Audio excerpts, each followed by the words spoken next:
defied a court order. It was his dad's time though, right? Which has since been made up. That weekend was made up. That's not true, Your Honor. It is true. Wait a second. Wait a second. Regarding alleged contempt proceedings against Ms. Malzo filed by Mr. Tulaski, the parties are present. Would you both please raise your right hands? Do you solemnly swear or affirm that the testimony you're about to give in this case is the truth, the whole truth, nothing but the truth, so help you God? I do. All right, thank you. Before we proceed in this matter, again, I'm just cautioning both parties, please don't mention the child's name. Initials are appropriate, but please don't mention the child's name. And let's hear from the friend of the court. Mr. Holdwick. Your Honor, currently the parties share joint legal, joint physical custody. My understanding is that the defendant has alternating weekends of parenting time during the school year from Wednesdays after school, or 3 if there is no school, until Monday morning when school begins, or 10 o'clock if there is no school. The front of the court had received, I guess let me back up here. The front of the court office on January 17th received a phone call from Ms. Malzo informing that she would pick the minor child up from school. There have been some issues of the child going to Mr. Tulaski's. She was informed by the front of the court office that any violation of the court order could result in enforcement if we were to receive a written complaint for denied parenting time, and that we must enforce the court order as it's currently written. She stated that she did understand that there were safety concerns or well-being, she could contact protective services. Also, upon that conversation with the front of the court office, she was emailed a parenting time motion, fee waiver, filing instructions, and if she wished to file a motion in the court, she could do so. As stated, that was on January 17th. After that phone call at the front of the court office, the front of the court office did receive 2 denied parenting time complaints from Mr. Tulaski, dated January 30th was one. Both of them were January 30th for 2 separate weekends. So the show cause was scheduled for an alleged violation of denied parenting time for the weekends of January 17th and January 30th, as well as not communicating an emergency with Mr. Tulaski involving the child. Okay, before you have a seat, Mr. Holdwick. So when this phone call was received on January 17th, are you stating that Ms. Malzo stated that she was taking the child or picking up the child? My understanding is that she had concerns sending the child for parenting time. She picked the child up from school. And that's presuming obviously it was dad's time on the 17th. And I would, based off of the complaint, that's what I would guess as well, or assume as well, based off of the order and the complaint. have you heard anything from Child Protective Services or anything relative to any safety concerns?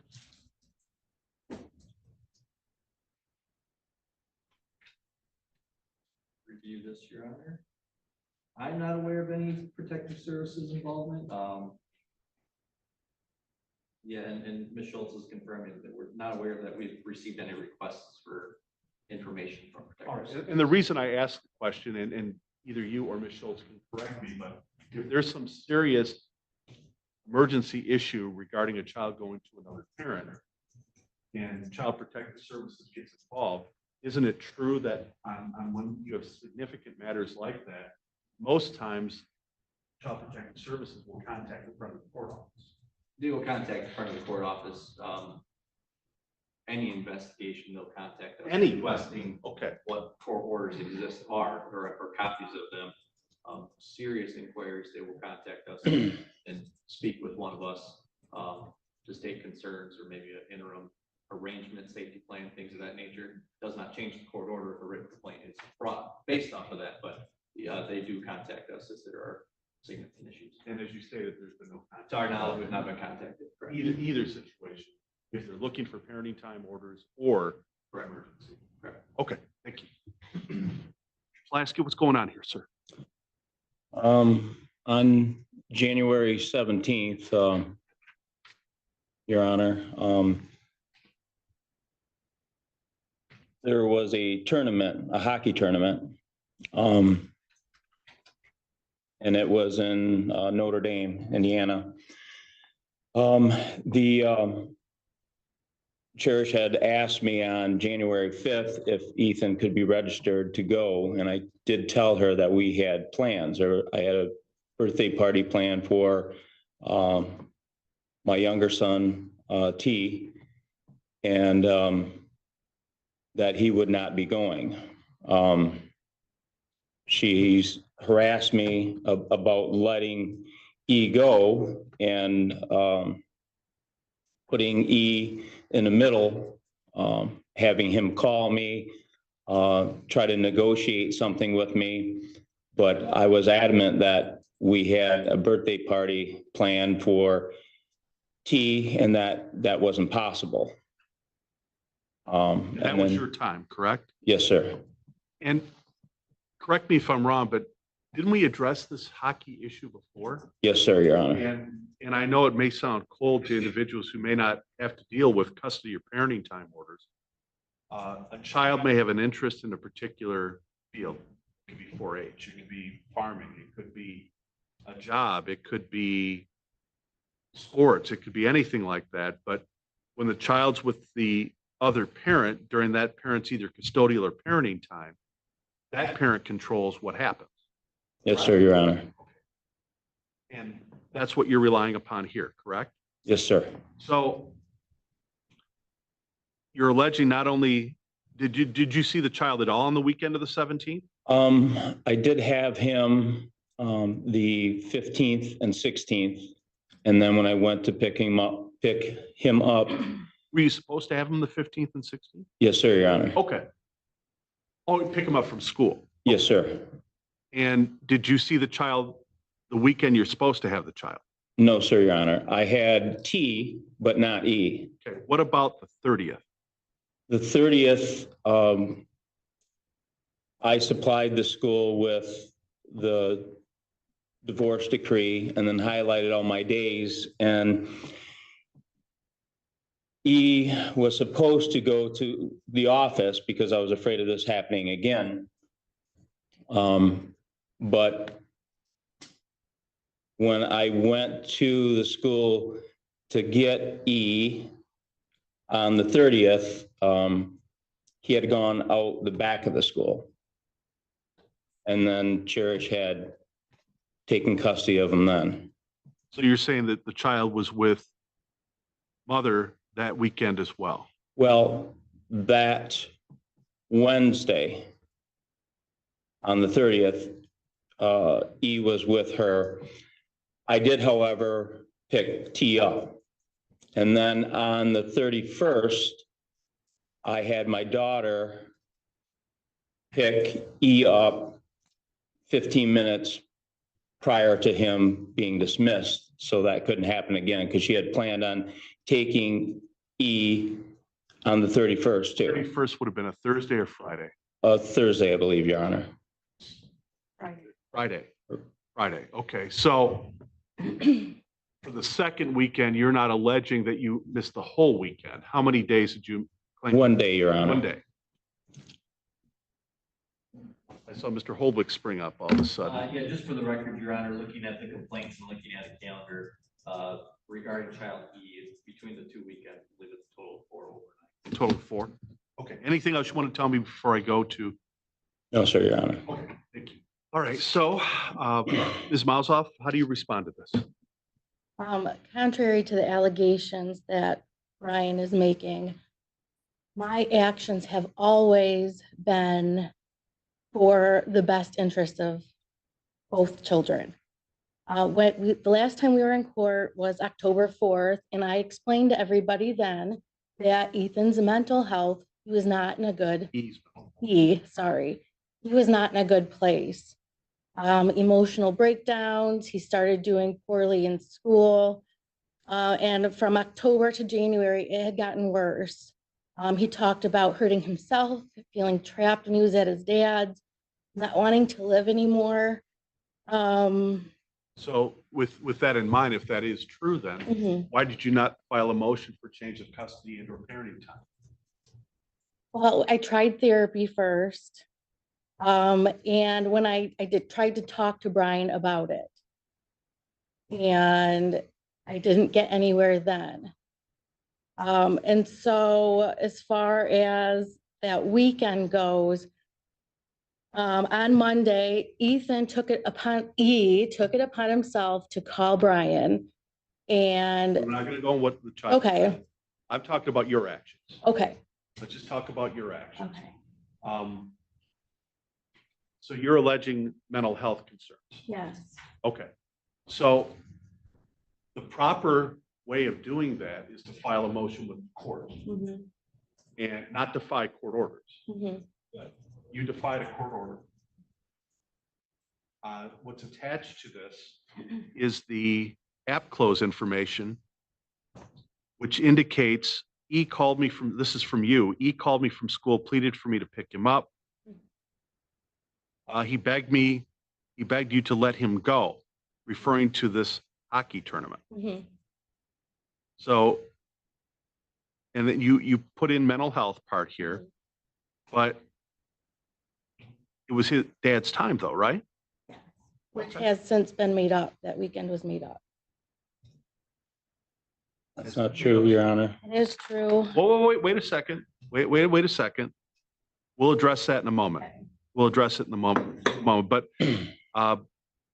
you read, Miss, the notice that lists the possible consequences for violation of court orders?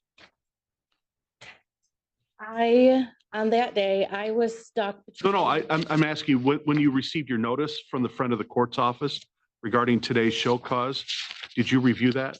I did, Okay. And did you review the possible consequences if you're found in contempt? I did. Okay. Well, I'm finding you in contempt because a couple things. Number one, the court order clearly establishes what the parenting time, custodial time schedule is. That's one. Number two, when it comes to serious issues, and you know, I'm always going to have one parent say, well, there's a serious mental health issue. The other one's going to say, no, that's not the case. That's what I'm presuming here. There's nothing from a psychologist, psychiatrist, counselor, therapist to indicate that there's an issue. I'm not doubting you, but I don't know that yet unless I have information from the horse's mouth, so to speak, regarding that. And as a result, I find you in contempt for failing to follow the court order on those weekends. I may add as well, by calling the friend of the court, telling them that you were going to do this, clearly shows that you had the intent to do this early on. And I find bad faith as a Called result them of that as that well. day. Is there anything you'd like to say before the court imposes disposition on this? Yes, that week he started having panic attacks at school. I had to go pick him up Tuesday, the 14th, to go get him from school. He's having chest pain, shortness of breath. He did not want to go to his dad's. I got a text message from the school counselor that day. She was checking in on him because he has been seeing her regularly. Okay, this has nothing to do with, is there anything you'd like the court? This is why I made my decision on Friday to pick him up. Why, I understand that, but you did this on bad faith, as far as the court's concerned. And as a result of that, the proper method is if there's a mental health concern, file a motion with the court. Ask the court to suspend parenting time, for instance. That's not been done. You just did it upon yourself. And that's not proper. Court is going to order a sanction in the amount of $250 payable to the friend of the court, as this was done in bad faith. The proper method, again, is to file the motion. When you take the law into your own hands, there are consequences for that. Now, you're claiming that the 4 days have already been made up? The three, the Well, kids, according to the friend of the court, it'd be 4 overnights. they spent an overnight December 20th, February 8th, and February 9th. What dates again? December 20th, February 8th, and February 9th. Just a moment. Your Honor, Yes, those are the dates. I don't believe the December one would necessarily count. it doesn't. After the fact. It doesn't. But the other two dates, if those indeed were made up, that would be 2. So my calculations, I'm getting 3 overnights for the weekend of January 17th. And then I'm getting 1 overnight for the overnight of January 30th. That's where I'm getting it to. Okay, so Miss, February 8th and February 9th, were those your times? Yes. Okay. Do you have any documentation or anything to indicate that you had this sort of agreement with Mr. Tulaski? Just our conversations on app close. Okay, so you have them with you. I don't know if I have the conversations from that particular weekend. When do you claim you made this arrangement? So the tournament weekend would have been the 17th, so it was right after that. 'Cause he would have had them the following weekend. And then he had 'em both weekends in February, the first 2 weekends in February. Okay, well, I have. So are you saying you did this on the 17th? Had the conversation on the 17th?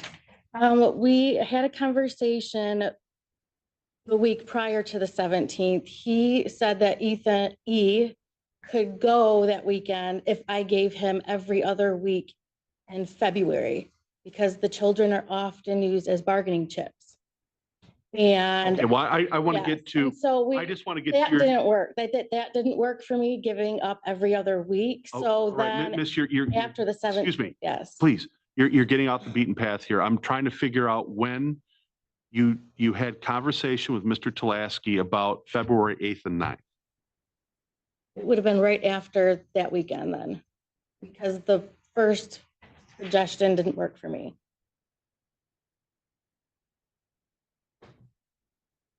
And at the 18th.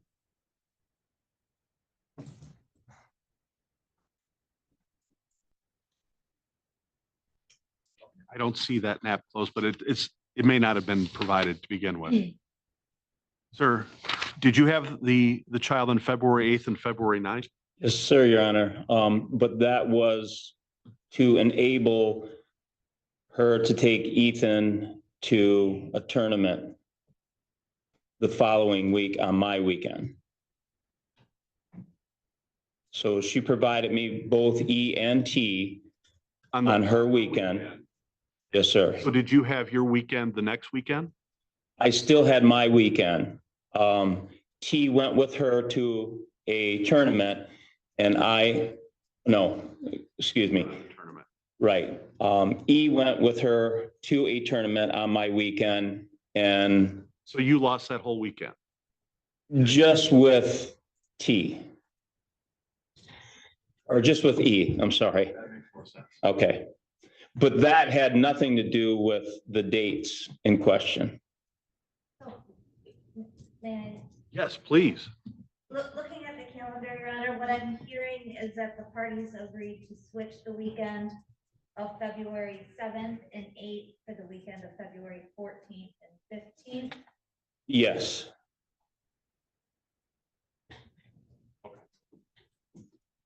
Court finds it's not been made up. 4 overnights will be ordered within the next 6 months, according to the friend of the court policy. Now, before we move on from this, and by the way, that $250 needs to be paid by April 4th. Before we leave,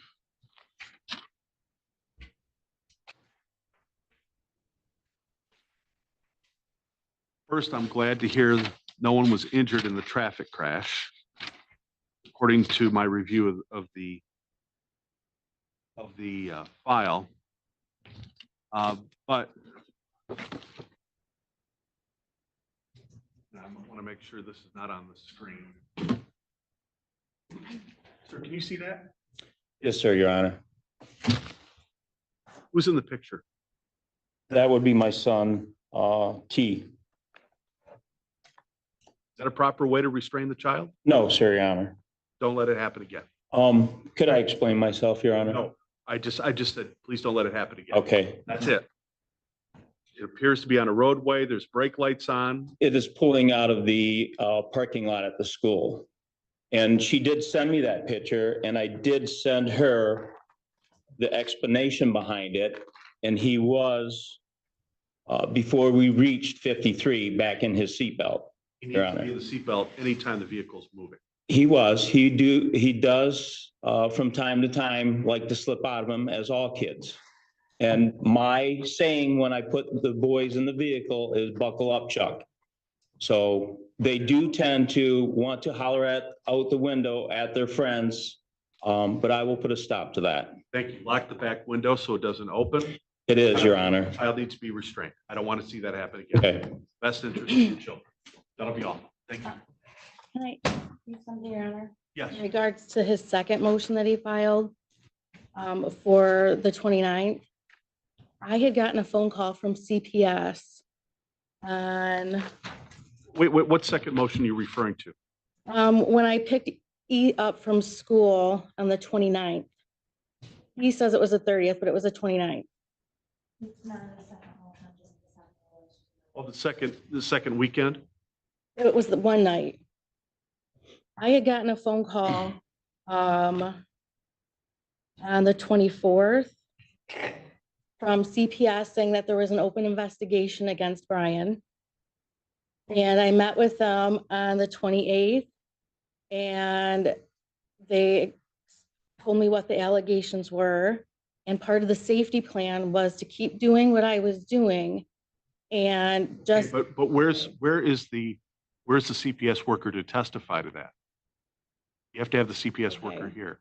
That's hearsay. That's, okay, if there's a safety issue, bring your witnesses with you. okay. You have to, because otherwise it's hearsay and the court can't hear it. Just like if the child says, I don't want to go to dad's, or I don't want to go to mom's. I was just abiding by what we discussed when I picked them up on the 29th. Okay, but that's your position on it. I have to hear it from the horse's mouth. I know her report was not going to be done by today. So, Okay. We'll continue to follow up with it, and if there's any issue, the court will probably see that down the road then. Good luck. Your Honor, I did file a motion with friend of the court about her not reporting to me that Ethan was in a car accident. That was also attached to today's. Okay, I did see that. I did see that. Did the child have to be hospitalized? no, Do you think it'd be a good idea in the future, if there's an issue regarding the child, to keep dad or vice versa, to keep you in the loop? we need to work on our communication issues because anything that is said to Mr. Tulaski is twisted around and used against me. Well, I'm not here to judge that at this point, Mhm. but what I'm here to consider is if there's any issue with the child that's of any significance. There's no issue. Please hear me out. Mhm. If there's any significant issue regarding the child, and I did see the photograph of what appears to be a bruise due to a seatbelt. Thank God, there's another example of why seatbelts are so important for young folks like that. If the shoe were on the other foot, as a parent, I would feel very concerned as well. So if there's anything significant regarding the children in any way, shape, or form,